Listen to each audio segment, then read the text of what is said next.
여러분, 혹시 사람 때문에 마음 한구석이 서늘해진 적 없으신가요?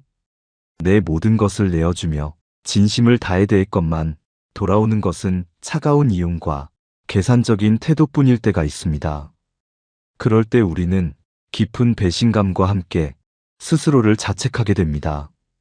내가 너무 순진했던 것은 아닐까, 내가 사람 보는 눈이 없는 것은 아닐까 하고 말이죠. 하지만 너무 자책하지 마십시오. 사람의 마음속 깊은 곳을 들여다보는 일은 그 누구에게도 쉬운 일이 아닙니다. 심지어 조선 최고의 실학자이자 천재라 불렸던 다산정약용 선생님께서도 평생을 사람 때문에 아파하고 고민하셨습니다. 높은 관직에 있을 때는 집 문턱이 닳도록 사람들이 찾아왔지만 유배지로 쫓겨나 힘을 잃자 그 많던 사람들은 썰물처럼 빠져나갔습니다. 그 쓸쓸한 유배지에서 다산은 인간관계의 본질을 뼈저리게 깨달았습니다. 그리고 아들들에게 보낸 편지와 자신의 저술을 통해 우리가 경계해야 할 사람들의 특징을 남기셨습니다. 오늘은 다산정약용 선생님의 지혜를 빌려 당신을 이용만 하려는 사람들의 3가지 특징과 그들에게 휘둘리지 않고 나를 지키는 방법에 대해 이야기 나눠보려 합니다. 우리가 살펴볼 3가지 핵심 원칙은 다음과 같습니다. 첫째, 말의 화려함 뒤에 숨겨진 차가운 칼날을 보는 법입니다. 둘째, 이익이 닿으면 헌신짝처럼 관계를 버리는 계산적인 태도를 간파하는 법입니다. 셋째, 친밀함을 무기로 무례하게 선을 넘는 오만한 자들을 다루는 법입니다. 본격적인 이야기에 앞서 다산의 삶 속에 있었던 짧은 일화 하나를 들려드리겠습니다. 다산이 강진으로 유배를 갔을 때의 일입니다. 한때 조정의 중심에서 왕의 총애를 받던 그였기에 주변에는 늘 그를 따르는 제자와 친구들이 가득했습니다. 그들은 다산 앞에서 영원한 의리를 맹세했고 어떤 시련이 와도 함께하겠노라 말했습니다. 하지만 다산이 역적으로 몰려 머나먼 유배지로 떠나게 되자 상황은 180도 달라졌습니다. 그토록 충성을 맹세하던 이들이 가장 먼저 등을 돌렸고 심지어 다산을 비방하며 자신의 안위를 챙기기에 급급했습니다. 낯선 유배지에 도착한 다산은 찾아오는 이 하나 없는 적막한 방 안에 앉아 씁쓸한 마음을 삼키며 이렇게 기록했습니다. 권세와 이익으로 맺어진 관계는 그 권세와 이익이 닿으면 반드시 멀어지게 되어 있다. 이 뼈아픈 통찰은 수백 년이 지난 지금 우리의 삶에도 똑같이 적용됩니다. 지금부터 당신의 곁에 있는 그 사람이 진정한 친구인지 아니면 당신을 이용하려는 사람인지 구별하는 지혜의 눈을 떠보겠습니다. 첫째, 교묘한 말과 알록달록한 표정으로 진심을 가장하는 사람입니다. 이를 사자성어로는 교원영색이라 합니다. 여러분 주변에도 이런 사람이 있을 것입니다. 앞에서는 칭찬을 아끼지 않고 세상에 둘도 없는 친구인 것처럼 달콤한 말을 속삭입니다. 부탁할 것이 있을 때는 간도 쓸개도 빼줄 것처럼 굴지만 정작 내가 곤란한 상황에 처했을 때는 어디론가 사라지고 없는 사람 말입니다. 흔한 직장 생활의 한 장면을 떠올려 보십시오. 평소에는 김대리님 실력이 최고예요. 김대리님 없으면 우리 팀 안 돌아가요. 라며 입에 발린 칭찬을 늘어놓는 동료가 있습니다. 그 말에 기분이 좋아져서 그 동료의 일을 대신 처리해주고 힘든 부탁도 거절하지 못하고 들어줍니다.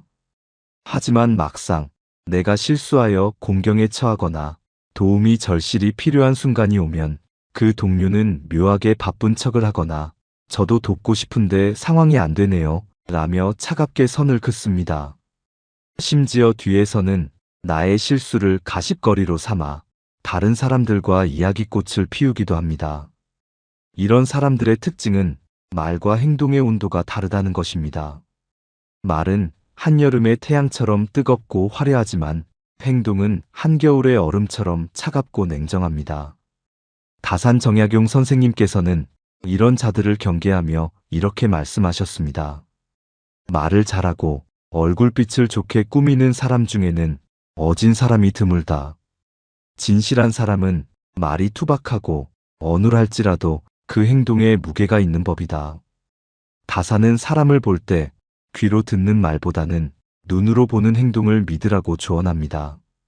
달콤한 말은 누구나 할 수 있습니다. 돈이 드는 것도 아니고 힘이 드는 것도 아니기 때문입니다. 하지만 행동은 다릅니다. 나를 위해 시간을 내고 나를 위해 손해를 감수하는 것은 진심이 없으면 불가능한 일입니다. 그렇다면 이런 교원 영색하는 사람을 어떻게 구별하고 대처해야 할까요? 가장 좋은 방법은 그들의 말에 즉각적으로 반응하지 않고 한 걸음 물러서서 관찰하는 것입니다.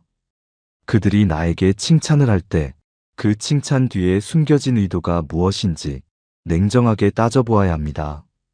이유 없는 칭찬, 과도한 친절 뒤에는 반드시 청구서가 따르게 마련입니다. 다사는 또한 말 많은 것을 경계하라고 가르쳤습니다. 말이 많으면 반드시 실수가 따르고 가벼움이 드러나게 된다. 군자는 말을 아끼고 행동을 민첩하게 해야 한다. 당신을 이용하려는 사람은 말의 홍수로 당신의 이성을 마비시키려 합니다. 그럴 때일수록 당신은 침묵의 무게로 중심을 잡아야 합니다.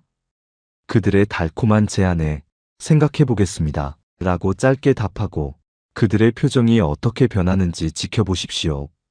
원하는 것을 바로 얻지 못했을 때 순식간에 굳어지는 얼굴, 그것이 바로 그들의 진짜 얼굴입니다. 사람의 마음은 말의 화려함이 아니라 오랜 시간 변치 않는 행동의 일관성에서 드러나는 법입니다. 둘째, 관계를 오직 이익의 도구로만 바라보는 철저히 계산적인 사람입니다. 이들은 사람을 사귈 때 마음으로 사귀는 것이 아니라 저울로 사깁니다. 이 사람이 나에게 얼마나 도움이 될까? 이 사람에게서 무엇을 얻어낼 수 있을까? 이것이 그들이 관계를 맺는 유일한 기준입니다. 우리 삶에서 흔히 겪는 결혼식 청첩장 사례를 생각해 봅시다. 학창 시절 졸업하고 연락 한 번 없던 친구가 갑자기 전화를 걸어옵니다. 반가운 마음에 전화를 받으니 안부를 묻는 둥 마는 둥 하다가 대뜸 모바일 청첩장을 보냅니다. 이번에 결혼하는데 네가 꼭 와줬으면 좋겠어. 우리 정말 친했잖아. 예정을 생각해서 주말 시간을 쪼개어 결혼식에 가고 적지 않은 축의금까지 냅니다. 하지만 그 친구는 결혼식이 끝나고 나면 다시 연락 두절입니다. 나중에 내가 경조사를 당해 연락하면 바쁘다는 핑계로 코빼기도 비치지 않습니다. 내가 필요할 때는 친구이고 내가 필요 없을 때는 남이 되는 사람. 이것이 바로 이익을 좇는 자들의 전형적인 모습입니다. 다산 정약용 선생님께서는 유배 시절 아들에게 보낸 편지에서 이런 세태를 통렬하게 비판하셨습니다. 세상 사람들이 양반이다 군자다 하면서 서로 사귀고 맹세하는 것을 보면 마치 쇠나 돌보다 굳건해 보인다.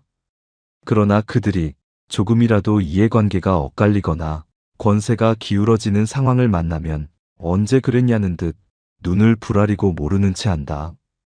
이것은 그들이 도의로서 사귄 것이 아니라 오직 이익으로서 시장의 장사치처럼 사귀었기 때문이다. 다사는 이를 시도지교, 즉 시장 바닥의 사귐이라고 불렀습니다. 시장은 물건을 사고 파는 곳입니다.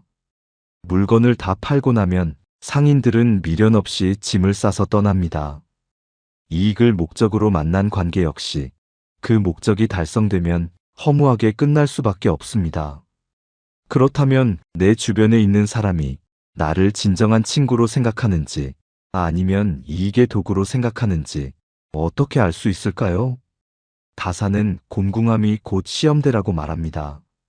집안이 가난해지고 세력이 무너져봐야 비로소 참된 친구가 누구인지 알 수 있다. 하지만 우리가 굳이 일부러 망해볼 수는 없는 노릇입니다. 대신 작은 거절을 통해 상대방을 시험해 볼 수 있습니다. 상대가 무리한 부탁을 해올 때 혹은 당연한 듯이 무언가를 요구할 때 정중하지만 단호하게 거절해 보십시오. 미안하지만 이번에는 도와주기가 어렵겠네 라고 말했을 때 진정한 친구라면 당신의 상황을 걱정하고 이해하려 할 것입니다. 하지만 당신을 이용하려는 사람은 화를 내거나 비꼬거나 네가 나한테 어떻게 이럴 수 있어? 라며 죄책감을 심어주려 할 것입니다. 그들은 당신을 인격체가 아니라 자판기처럼 생각하기 때문입니다. 자판기에 동전을 넣었는데 음료수가 나오지 않으면 발로 차고 화를 내는 것과 똑같은 이치입니다. 여러분이 가진 배경, 돈, 능력, 이런 조건들을 모두 지우고 난 뒤에도 여전히 여러분 곁에 남아있을 사람, 그 사람이 진짜 내 사람입니다. 다사는 말했습니다. 이익으로 맺어진 관계는 이익이 닿으면 흩어지고 권세로 맺어진 관계는 권세가 닿으면 무너진다.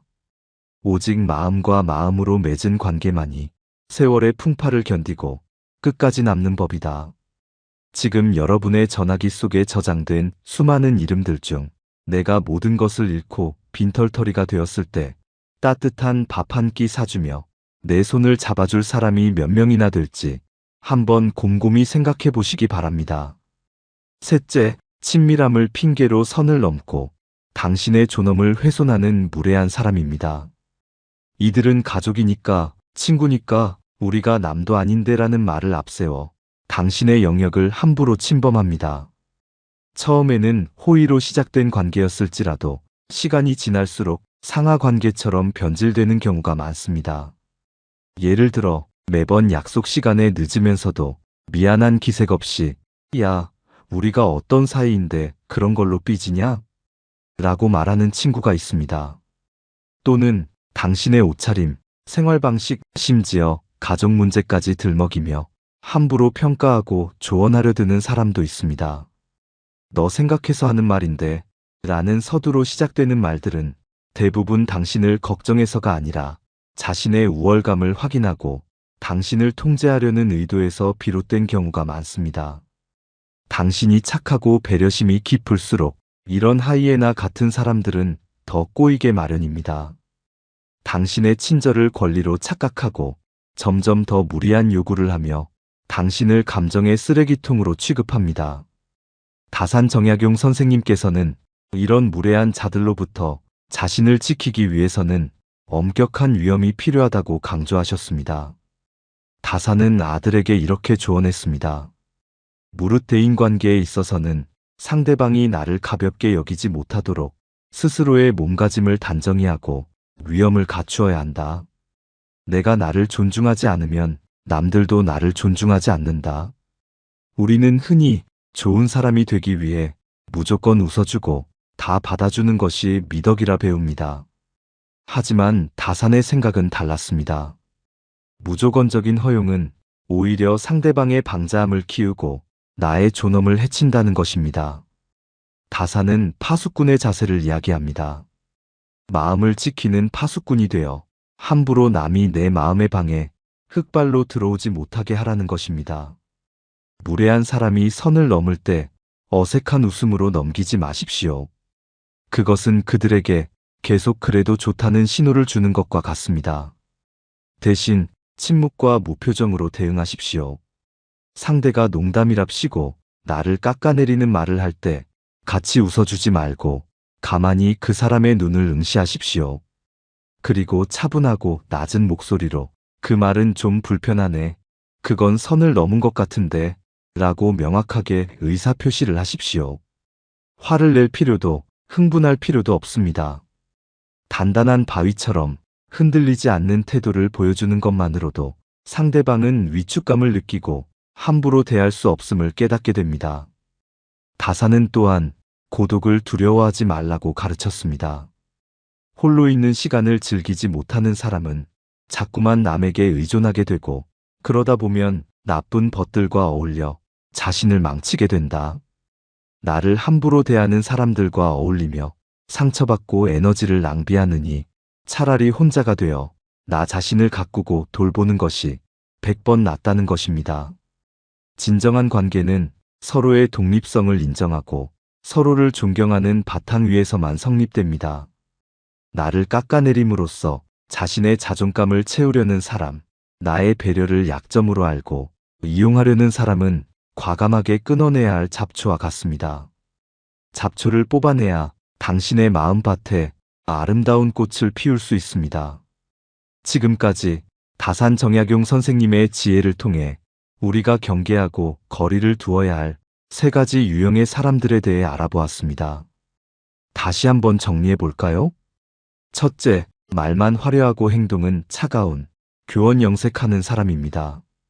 이들의 칭찬에 취하지 말고 행동의 결과를 냉철하게 보아야 합니다. 둘째, 관계를 이익의 수단으로만 여기는 계산적인 사람입니다. 작은 거절을 통해 그들의 본심을 확인하고 나의 가치를 도구로 전락시키지 말아야 합니다. 셋째, 친밀함을 무기로 무례하게 구는 오만한 사람입니다. 단호한 태도와 침묵으로 선을 긋고 스스로의 위엄을 지켜야 합니다. 여러분, 인간관계는 난로와 같다고 합니다. 너무 가까이 가면 데이고 너무 멀어지면 춥습니다.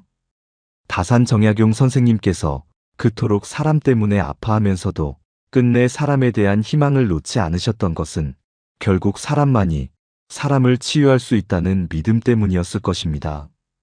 하지만 그 치유는 아무나와 어울린다고 얻어지는 것이 아닙니다. 나를 진정으로 아껴주는 사람, 나의 성장을 응원해주는 사람, 말보다 행동으로 보여주는 사람, 그런 귀한 인연을 알아보기 위해서는 먼저 나를 해치는 나쁜 인연을 구별하고 정리할 줄 아는 지혜가 필요합니다. 지금 여러분의 곁을 둘러보십시오. 그리고 내 마음을 들여다보십시오. 누군가를 만난 뒤에 마음이 충만해지고 따뜻해진다면 그는 귀인입니다. 하지만 누군가를 만난 뒤에 기가 빨리고 공허하고 자꾸만 나 자신이 초라하게 느껴진다면 그는 당신을 갉아먹는 해충일지도 모릅니다. 두려워하지 말고 거리를 두십시오. 비워낸 그 자리에 진짜 소중한 인연이 봄날의 햇살처럼 찾아올 것입니다. 다산 선생님께서 유배지의 고독 속에서도 학문을 닦으며 스스로를 일으켜 세우셨듯 여러분 또한 관계의 헛된 거품을 걷어내고 단단하고 고요한 내면의 힘을 기르시길 바랍니다. 사람을 잃는 것을 두려워 마십시오. 나 자신을 잃는 것을 가장 두려워하십시오. 당신은 누군가의 도구로 쓰이기에는 너무나 존귀하고 아름다운 존재입니다. 오늘 이야기가 여러분의 인간관계에 작은 등불이 되었기를 바랍니다. 마음이 조금 더 단단해지셨다면 구독과 좋아요로 함께 해주세요. 여러분의 평온한 내일을 응원합니다. 깨달음의 광장이었습니다.